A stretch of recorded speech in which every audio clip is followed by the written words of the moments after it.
Spurs had a dramatic conclusion to the Bucks game out here in San Antonio.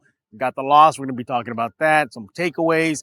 Also, should the Spurs play with perhaps Blake Wesley a little bit more often, in that starting point guard spot, or at least an 8-point guard? And, of course, we're going to be talking about lottery odds already. You are Locked On Spurs, your daily San Antonio Spurs podcast. Part of the Locked On Podcast Network, your team every day. Hey, this is Hot Rod. And I'm RC from the Cybertron Spurs. And you're listening to Locked On Spurs with Jeff Garcia. Welcome back to Locked On Spurs, right here on the Locked On NBA Network. I'm your host, Jeff Garcia, Spurs writer for Ken's 5 San Antonio. Glad to have you back. Hope everybody's having a great end of the week. We'll get you through it right here on Locked On Spurs. Hey, you got to check out Locked On Spurs wherever you get your favorite podcast, Google Play, iTunes, Spotify, the Ken's 5 Plus app, all there for you. Subscribe to Locked On Spurs wherever you get your favorite podcast. What are we talking about today? I'm going to give you some quick takeaways from the Spurs loss to the Bucks. But boy, what a game it was. We have our guest coming on, Rudy Campos. He's going to be discussing with me regarding the play of Blake Wesley of the Spurs to tap into his skills at the point guard spot and lottery odds. We're talking about that already? That's coming up next on Locked On Spurs. But last night, your Spurs, yes, your Spurs took it to Milwaukee Bucks. Yeah, they made a game of it, and it was a thrilling game. Yes, I know. Spurs lost 121-125. Bucks got that W. Spurs losing streak continues, but there were just so many positives coming out of tonight's game versus Milwaukee. From start to end, they got a complete game, and that's takeaway number one. We saw this team finally play 48 minutes of basketball. They took Milwaukee to the bitter end. Giannis hits a couple of threes, didn't knock them out late in the game. Nope, they come back and they actually make things interesting. So what I liked about this game tonight was that the Spurs were just competitive. There was no third quarter blowout. That did not happen at all. Matter of fact, the Spurs were up on the scoreboard late in the final frame. It almost happened. And yes, I get it. It's still a loss. But boy, did we get a glimpse of what this young team could possibly be with some seasoning, some chemistry, some time together. I think we just got a glimpse of what this team can be for 48 minutes. And in time, wow, what a fun, young, exciting team this could be moving forward. Takeaway number 2, Victor Wembanyama. Woo! I mean, my goodness, what can't he do? Well, I'll tell you one thing he can do, self alley-oop. He did that during the game. What else can I tell you? He can knock down key threes. He could be a force in the paint. He could be a force in the perimeter. Yeah, Victor Wembanyama, he finished 27 in 26 minutes, 10 for 18 from the field. He had 9 rebounds. And, just what a game. I mean, you can just see what this now 20-year-old can possibly become with more time under his belt. And what he's already doing is just amazing. And you look beyond the stats and the numbers, you saw exactly the leadership. That's what I liked out about him. Blake Wesley passed him up on a shot early in the first half. And for a 20-year-old to come and start telling a guy older than him, who's been in the league at least a season on him, to say, hey, you messed up, you missed me. You like to see that from a young budding star that San Antonio has. He is slowly becoming the leader of this team. Little by little, game by game, getting more vocal with the guys. And sure, he put up the numbers, he put up the highlight reels. We get all that. But what I really liked were those intangibles, the energy. He gets a dunk. He runs out halfway through the stands here, pumps up the crowd, pumps up his teammates, leadership. I mean, Victor Wembanyama did it all. It's just a shame he has not won Rookie of the Month so far for the West. Come on, NBA. So Victor Wembanyama definitely was one of the best games of his career that I've seen so far. Sure, there was that Phoenix game, but what he did, the complete package on the court and those intangibles and leadership just spoke volumes. Takeaway number 3. First punch, he got that 1-2 punch with Wemby, Devin Vassell. Boy, was he great. Devin Vassell finished with 34 points to lead the team. He goes 14 for 21 from the field in 34 minutes. He also brought in 4 assists and 6 rebounds. He could possibly be the 1-2 punch with Wemby. That's what you liked out of it. And after the game, he was very positive. He even says that this could have been one of the best games this team has put together so far this season. And in a down season, I think you Spurs fans will take anything you can right now for any type of signs of positive strides moving forward. So Devin Vassell coming off a bad game prior to tonight's Milwaukee game, and to come out and really show out, really be that complimentary piece to Wemby. Wemby didn't have to do it all. It was obviously Devin Vassell was a major piece of that, but you also had, you had Keldon Johnson off the bench. He gave you 14 points. Cedi Osman, 13 points. You got a complete game. But circling back to Devin Vassell, what you just want to see out of him now is just more consistency. Can he do it game in, game out? He's been a little up and down, but boy, did he come out. So takeaway number 3 is this could be possibly a great duo for the Spurs moving forward.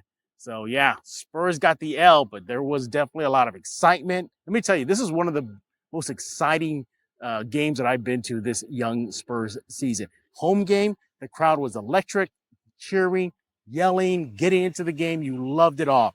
Spurs fans, they brought the energy tonight, and the players recognize that.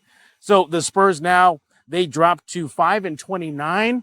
They go back on the road. That'll be their next game. So kind of an erratic month of January.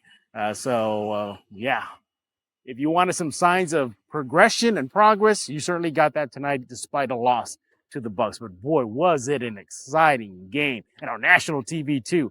Spurs really gave it to the Bucks, took them to the brink. Hopefully the Spurs continue this good momentum moving forward. Coming up next, we're going to have Rudy Campos. He's going to join me. We're going to be talking about the point guard spot and if the Spurs should just go ahead and let the reins loose on Blake Wesley, and also lottery odds. Are we there yet at this young season? We're talking about the lottery. That's coming up next. Hey guys, this is Jason David Frank, the Green Ranger, and you are listening to Locked On Spurs with Jeff Garcia. It's morphin' time. At the start of the new year, every small business owner is asking themselves the same question. What's the one move I can make that'll take my business to the next level in 2024? LinkedIn Job knows that your success all depends on the team that you surround yourself with. That's why LinkedIn Jobs has created the tools to help find the right professionals for your team faster and for free. Look, have you ever gone looking for a job? You ever know how tedious it can be? Why not dive into LinkedIn Jobs today? Look, you can find, just like if you're an employer, that new team member that'll push you over the edge. Look, LinkedIn has made it so easy because they do all the heavy lifting. Look, it's important to build a great team. Why not use the right hiring tools that are critical to do that? Then go to LinkedIn Jobs. LinkedIn is just another LinkedIn. Well, it's not just another job board. It's beyond that. LinkedIn has a vast network of more than 1 billion professionals, which makes it the best place to hire. Hiring is easy as that. You got all these quality candidates. So easy, in fact, that 86% of small businesses get a qualified candidate within 24 hours. Achieve those goals in 2024. Find the right team member that can help you do that. That's why small businesses rate LinkedIn Jobs number 1 in delivering quality hires versus leading competitors. LinkedIn also knows that small businesses are wearing so many hats, might not have the time or the resources to hire. Thankfully, with LinkedIn, the process is intuitive, quick, and easy. Post your job for free at linkedin.com/LockedOnNBA. That's linkedin.com/LockedOnNBA to post your job for free. Terms and conditions apply. This episode is brought to you by BetterHelp. Give online therapy a try at betterhelp.com/LockedOnNBA and get on your way to being your best self. Hey, look, it's a new year. Do you want to keep on doing the same things about yourself in your life in 2024? Are you ready to crush it? Are you really thinking the opposite? You have new year, new you. Where do you stand on that? BetterHelp can help. So around New Year's, we get obsessed on how we're going to change ourselves instead of just expanding on what we're already doing right. Maybe you finally organize that one part of your space, or you want to tackle another one. Or maybe you're talking about taking supplements every morning and how you want to eat a better breakfast. Whatever it is, therapy helps you find your strengths, so you can ditch the extreme resolutions and make changes that really stick. So if you benefit from therapy and if you want to get back on it, that's where you got to give BetterHelp a try. So look, it helps you learn positive coping skills, how to set boundaries. It empowers you to be the best person you can be. And it's even those who experience some major trauma. It's there. It's useful for anybody. So if you're thinking of giving therapy a try, then give BetterHelp a try. It's entirely online, designed to be convenient, flexible, suited to your schedule. You just fill out a brief questionnaire. You can match with a licensed therapist. You switch therapists at any time for no additional charge. Celebrate the progress you've already made. Visit BetterHelp.com/LockedOnNBA to get yourself 10% off your first month. That's BetterHelp, HELP.com/LockedOnNBA. And we're back right here on Locked On Spurs, finally joined by Rudy Campos. Make sure to follow him on X at Sweep the League. Jealous of his background because he has Superman Action Comic #1. Not the one, but still. Can you imagine if you had the original #1? You want to be on Locked On Spurs, that's for sure. I don't know, man. I think I would. I'd probably be displaying it behind me so that way you can kind of drill over it and stuff. But but make sure to check out his show, Sweep the League. Just heads up, everybody. Rudy and I were kind of pressed for time. We're recording this during our work hours, so we're gonna have to kind of blaze through this. So again, just forgive us, but we know, hey, Rudy's a guest. I gotta respect his time, so we gotta make sure he's okay. All right, we're gonna just dive into this, and again, Rudy will talk about his show, Sweep the League, later on in this episode. So, with this whole season of experimentation, from Jeremy Sohan at PG to Wemby roaming free to all the various lineups, we kind of still have this cloud over the team. One being about the point guard spot. Tre Jones still off the bench, which is baffling, but that's for a whole other show. But if we're going to go with this whole experimental mindset, then why not throw out Blake Wesley? Perhaps he could be maybe even just a Band-Aid for the Spurs struggles at point guard spot. And I mean, you have, prior to the injury to Malachi Branham, he kind of was at that role. But if you want to be technical about it, Rudy, he is probably the next best PG option after Tre Jones, and he's been getting burned in Austin. So why not give Wesley a shot? What do you got to lose? What do you think about having Wesley get more minutes at the PG spot? At this point of the season, I'm surprised Pop hasn't made Wemby the point guard for a few games yet. Right. Blake Wesley, I mean, coming in from the draft, we knew that, his biggest asset was his speed. I mean, he was like a Russell Westbrook type of player. But also where you get Russell Westbrook's speed, you get Russell Westbrook's mentality, and he was just too careless. So I think the time in the G League has actually done benefits, a lot of benefits for Blake Wesley. I wouldn't mind seeing him getting a little more burn, especially with some injury concerns that the San Antonio Spurs have.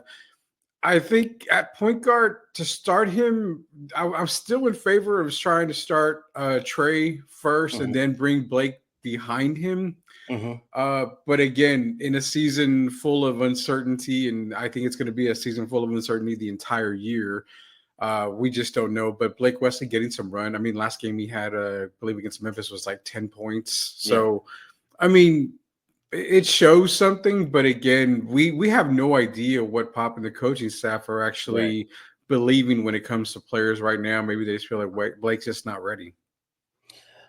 I think you got nothing to lose at this point of the season. You got everything to gain. And if Wesley, even if he's at full speed, literally full speed, at least that'll get the team going, maybe create some offense. He has been a lot more mindful about his pace. That's one thing he was focusing on with the Austin Spurs. But for me, it's just, why do we keep shuttling him back and forth between Austin and San Antonio? If there is just a depletion or just thin at the point guard spot, like somebody that you mentioned, many times, somebody who is a point guard who was that at Duke, for example, for Tre Jones, well, then here's Blake Wesley.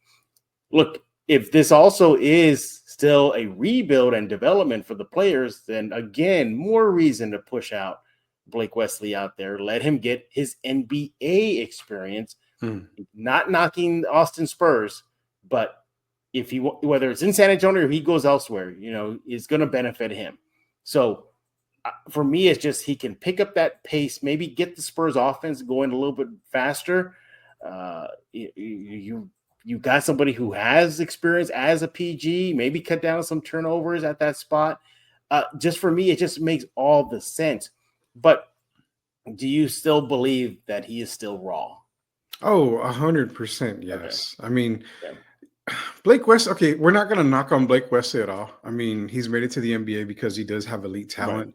Right. We've seen some really good spurts in Austin with the G League. Mm-hmm. Some guys are meant for G League. I mean, the most recent guys like Lucas Amanek. I mean, he's just kind of meant to be in the G League majority of his career. Blake Wesley's not that type of guy. He can actually make it to the active roster. But I really do agree with you, Jeff. Giving him some burn in a season that's already burned down to the ground pretty much. Exactly. You may as well let him run, let him get some of these NBA minutes against the superstars of the league and see where he stands. You never know. I mean, I'm not saying he's Tony Parker, but, when you threw Tony to the fire, you saw what happened. He was able to grow up really, really fast. So I think getting this burn in this season would be really good for Blake Wesley. You have really nothing to lose at all. Yeah, now you're looking at a very, very small sample size, but in the last 2 games with San Antonio, you're seeing a spike in minutes. He's getting about 19 per game, average about 5.5 points per game, 1.5 rebounds.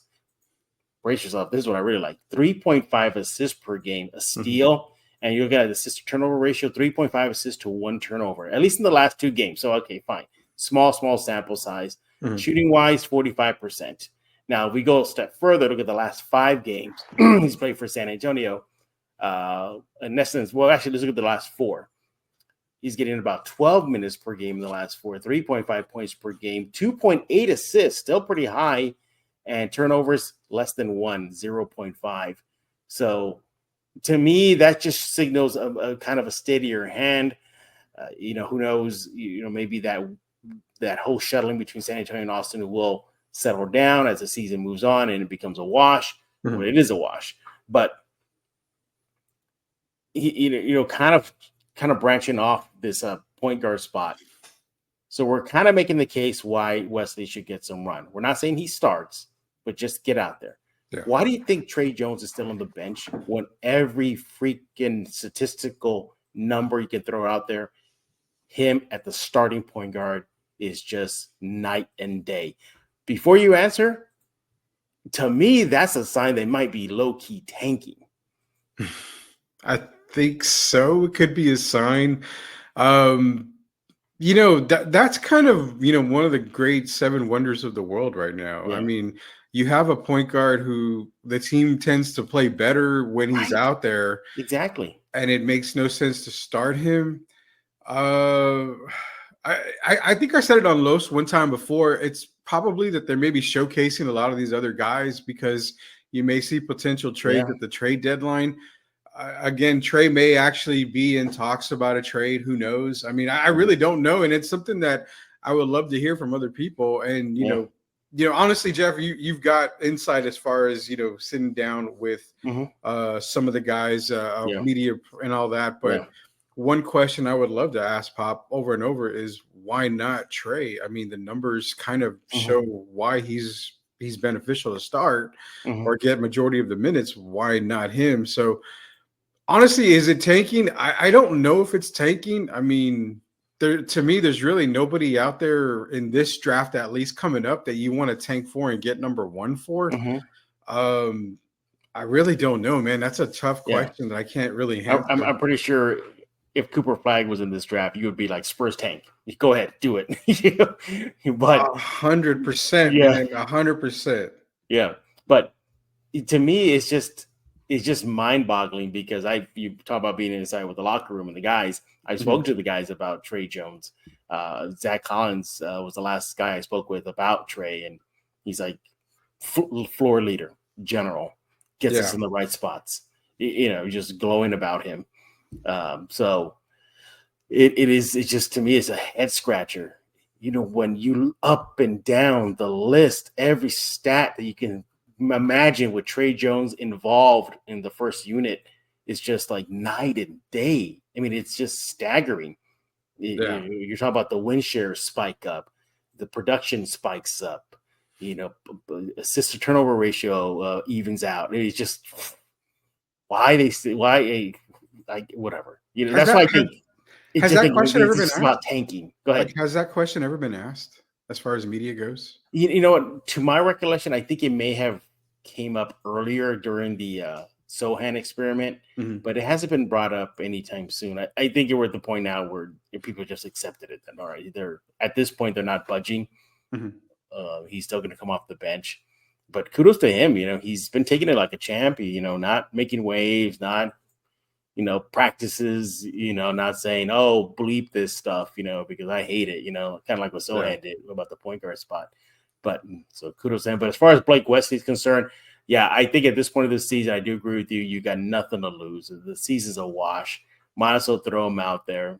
The small sample size went over shows that he does make somewhat of an impact. Now, if you multiply that out and project that out, if he gets high 20 minutes, maybe it could benefit the Spurs and help them solve the point guard spot. When we get back, we're going to switch gears and talk about, is it time already to start thinking about the NBA lottery? We're not even at the halfway point. We're not in the All-Star break. And the rodeo road trip hasn't even begun.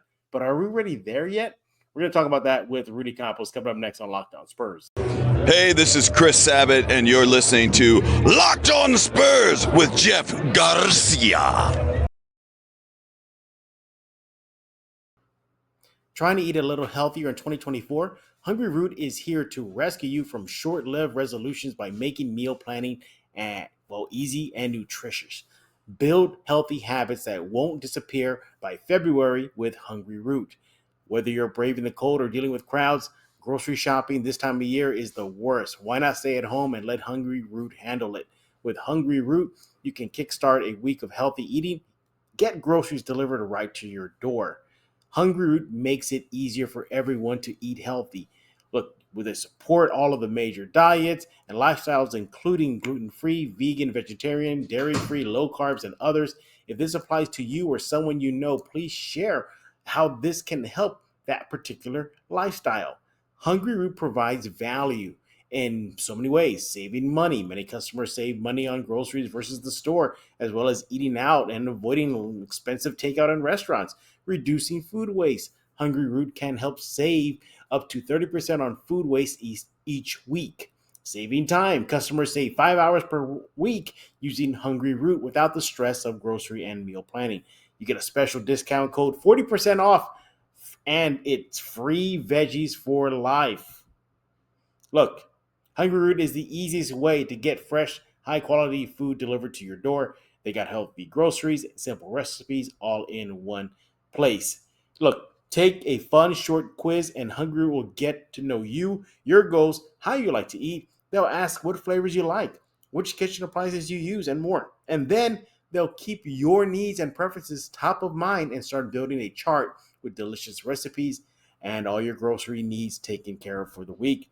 Look, Hungry Root goes beyond weekly, grocery haul with thousands of easy recipes that actually put groceries to good use before they get forgotten in the back of your fridge.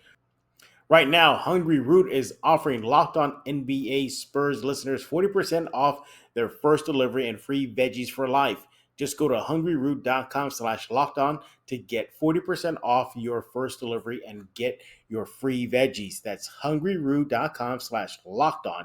Don't forget to use that link so they know that we sent you. This is Zach Aguilar, the voice of Tanjiro Kamado, and you're listening to Locked On Spurs with Jeff Garcia. We're back on Locked On Spurs, joined by Rudy Campos of Sweep the League, a.k.a. Mr. Clark Kent himself. We're discussing all things now about the silver and black and lottery. No, the season's not over. I know some of y'all maybe wish it was, but are we there yet? Is it already time for this team to start shifting gears and maybe putting lottery odds as one of the top priorities right now? Are we there yet, Rudy? Should this team already be kind of just saying, hey, let's cash in the chips and let's get our lottery odds as best we can? You'll ever hear a team say that they're ready to cash it in as much as fans and everybody feel like they are. But I think it's probably time to start thinking about where they're going to fall in the lottery. Okay. I mean, a lot can happen after, January. You still have the trade deadline coming up. You could see, maybe people coming into San Antonio, give them a little bit of a push to maybe get to a playing spot, which, kind of funny laughing that I'm thinking about them maybe making a playing spot if they make moves. But right. there's still a lot of work to be done. Mhm. And I think ultimately Pop made a really good statement when he said, we just really don't know what we have when it comes to Wembanyama.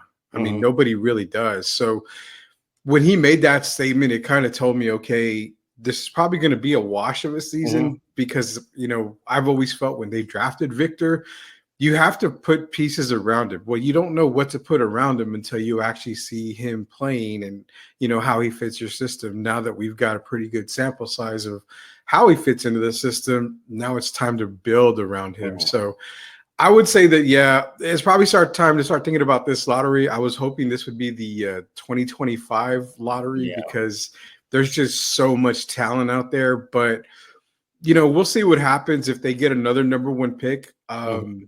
Honestly, if they get another number one pick, I'm going to say it right now, it's probably best to maybe trade down and grab some additional picks. If they have number one, you can get a really good impact player, middle part of the first round, maybe, right around the 6, 7, 8, 9 spot too as well. Yeah. I think we're there already. I think it's time to start thinking about lottery standings. I think right now, even the picks that they've acquired from Toronto, that's kind of on shaky ground right now too, right? Yeah, you know what? When they traded OG, I expected Toronto to just be worse, but they seem to have gotten a lot better. Now, not to say that they're still going to be on this little run that they're on because Pascal Siakam is still on the trading block. If they got rid of him, I don't think RJ Barrett and Emmanuel Quickley is going to be enough with Scotty Barnes to keep them, out of the lottery. But then again, who knows? I mean, that is on shaky ground as well, that pick. Yeah. Some of the Spurs protected picks from the trades they made recently are kind of iffy. I mean, to me, that's like kind of like a nightmare scenario right now for this team. If these protected picks don't convert, I mean, that's not good. So that's why I think keeping up with the lottery odds and making sure they're in a good spot could kind of like hedge their bets. Okay, fine. If these picks don't transfer, then at least we kind of are in a position to get a better pick. So I think they have. Correct me if I'm wrong. Do they have 3 possible first-round picks? Their own, Toronto, and then Toronto again? I forgot how that works out. I think it's Toronto and is it Charlotte? Charlotte, that's it. Yeah, I believe their it was own Charlotte and Toronto. And we can pretty much guarantee the Charlotte one's not going to pan out because they're going to be a lottery team. Yeah, they're going to be a lottery team. So the Spurs are already going to lose that one. So kill that one. Toronto's is on shaky ground right now. And then, of course, the Spurs have their own. So at least they can control their future in the lottery odds with their own pick. So that's why I think we're probably, if we're not there, if the team is not there, they're going to get there soon because there's going to have to come to a point where you're going to this team is going to be like, okay, well, let's start thinking long-term again because, the lottery's coming up. You're right. It's a shame that it was in next year's draft when you got Cooper Flag. I think they're comparing him to Larry Bird style, like that kind of player. You're a big fan of him, aren't you? I was a huge fan of Cooper Flag. I'm a huge fan of Larry Bird as well. I mean, similar type of players. The only thing is Cooper obviously has a little bit more jump than Bird did because back in the day, Bird could dunk it, but it was kind of a struggle for him to get up the job. But the thing that I want people to understand too is the 2024 draft isn't horrible. You're going to get some serviceable guys, but what the Spurs did was they set themselves up for 2025. They could have their own pick and they could have the unprotected pick from Atlanta. Atlanta's not exactly going to be the same team going into next season. They probably would be worse. So that 2025 draft is going to be huge. I wouldn't doubt if we have another season like this next year, Jeff. And if it does, I apologize to you because it's tough to make it through seasons back to back like this. But 2025 is the year that I have circled for this rebuild to kind of already be. Can you imagine Flag and Wemby together? I can imagine it. Will it happen? I don't know, but I can imagine it. That would be like what Darkseid and Thanos basically teaming up.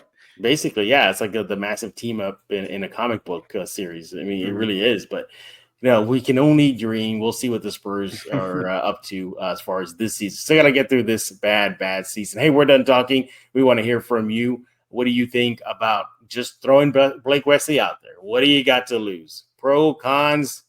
Hell no. Send him to Austin. Where do you stand on that? And are you already thinking about the lottery odds? Are we there yet already, Spurs fans? you can let Rudy know about what you feel on X at Sweep the League. What's going on with Sweep? Yeah, with Sweep, it's a new year. Obviously, the office is getting ready to go. The studio's getting ready to go. So we're wrapping up. Also, I'm going to be doing some work with PSF, the PSF app. So it's at PSF_app on Twitter. We're going to be talking Spurs, man. What is that? What is a PSF? Like, what so is that for? Pro Sports Fans is going to is the app, and basically what it is, it's a big old chat room, almost like Spaces. Where we log in. I'll be running some live videos for them during the San Antonio Spurs game. So you chime in there, you can jump in. Can't watch the game with me, but we can talk about the game all night long while it's going on. So join me on that when that gets up and going. It's a really good thing. And for all the YouTube guys out there, I see your comments. I replied to some of your comments as well on Jeff's thing. I want to know that I'm discredited now, Jeff, and that's kind of why I'm wearing my You People shirt, because I keep getting discredited on stuff on YouTube. Oh, no, because you're speaking the truth. That's fine. People can't handle the truth, as Jack Nicholson put it best. You can't handle the truth. Exactly. Can't handle the truth. All right. Again, follow him on X at Sweep the League. Make sure to subscribe to Locked On Spurs wherever you get your favorite podcast, from iTunes, Spotify, to Ken's 5+ app, obviously YouTube as well. So many ways for you to check out Locked On Spurs and subscribe. And check out Locked On Sports Today, 24/7 streaming channel on YouTube, the first ever. They have the local shows, they have the regional shows. It's all there for you 24/7. So subscribe to Locked On Sports Today ASAP. So for Clark Kent himself, Rudy Campos, I am Jeff Garcia. We're going to put a lock on this episode of Locked On Spurs.